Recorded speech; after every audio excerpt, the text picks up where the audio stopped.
nice to be back in Middleton. Lovely. Something special about the South Coast here in South Australia. And the Miracle Tent will be up soon, and we'll be blessed by all of that. Can't wait. Yeah. It's an exciting time, isn't it? Yes, it really is. But this is exciting too, your new book. I've just finished reading it, and I'm quite impressed. Number one, it's easy to read. Oh, that's good. You've written it, so I could just skip through it and then really enjoyed it. But I'm amazed at the concepts you've got in there.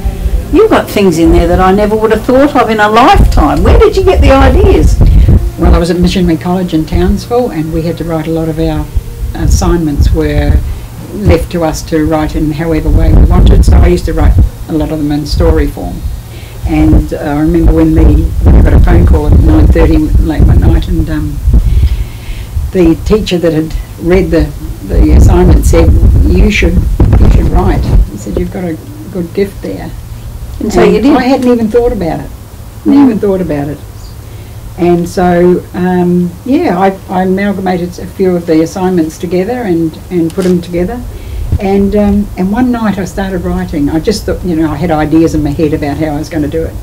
Then one night I started writing, and it's really strange. I can't really explain how this happened, but it was almost like someone was standing behind me, giving me the ideas to write. It was like the story was already written, and someone was downloading it into my grey matter. It's the only way I can explain it.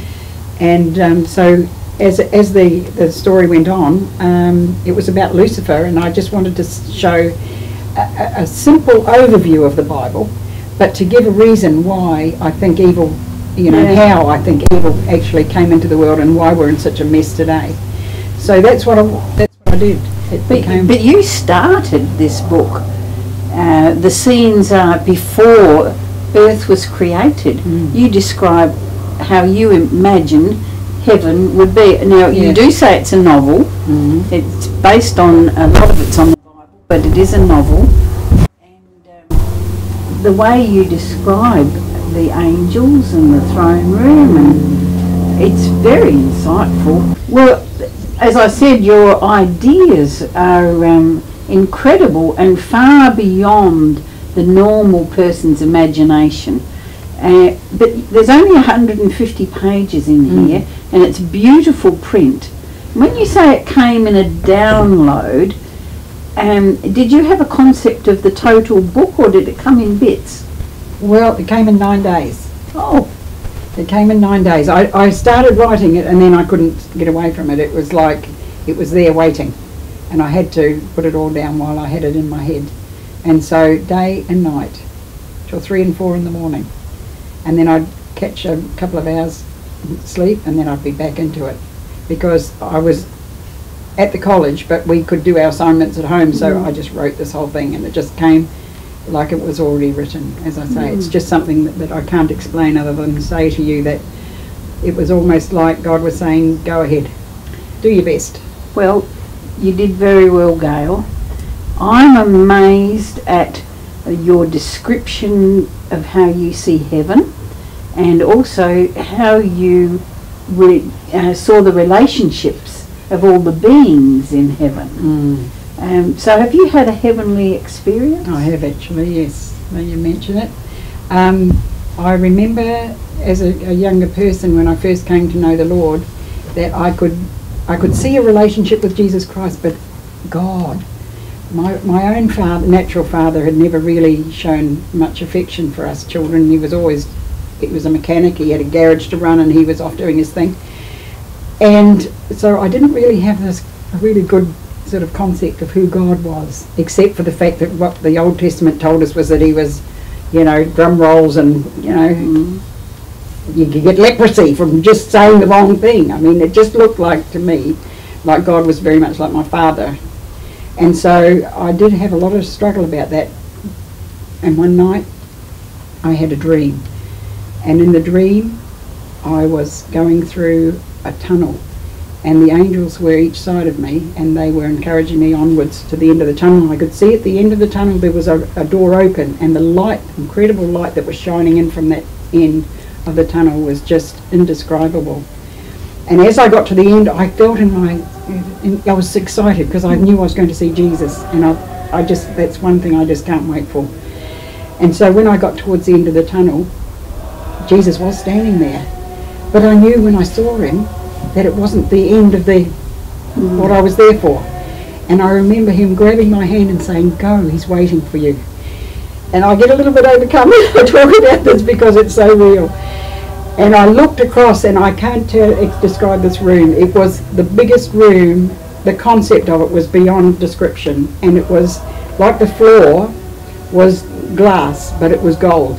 And the gold light was like, it was just like amazing. I can't really describe the colours. We haven't got enough. The words in the English language won't sort of describe it to you. So I looked across this room, and here was the throne of God across the other side. And as Jesus said, "Go, he's waiting for you." I was just a little girl, and I remember I had black ringlets that used to bounce when I ran. And I remember running towards God, and I could see myself running over the room, and here was God with his arms out to me,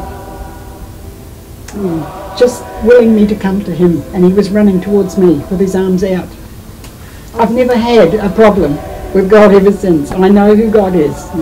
I know he's my loving Father, and I know I don't ever have to fear approaching him at any stage of my life. So it doesn't matter how bad I get, I know what I know, and I can't change that. Well, you get a touch of that in here, just being in the presence of God. Yeah. But you also take this story up to Noah and the flood, and you talk about the relationships with the families there. Yeah.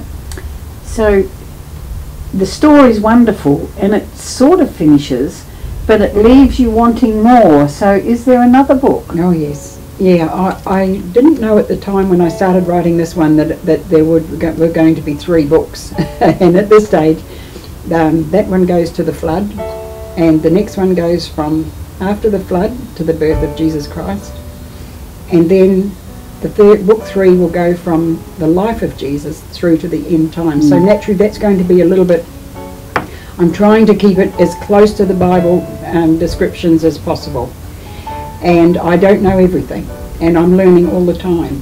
And so the book 2 and book 3 are going to be covering areas that I have yet to experience, but I have no doubt that because book 1 was so inspiring, that I'm sure that this one will come to me as well, and I've no doubt that it will cover the birth of Jesus Christ. Was just the central part of the whole universe, really.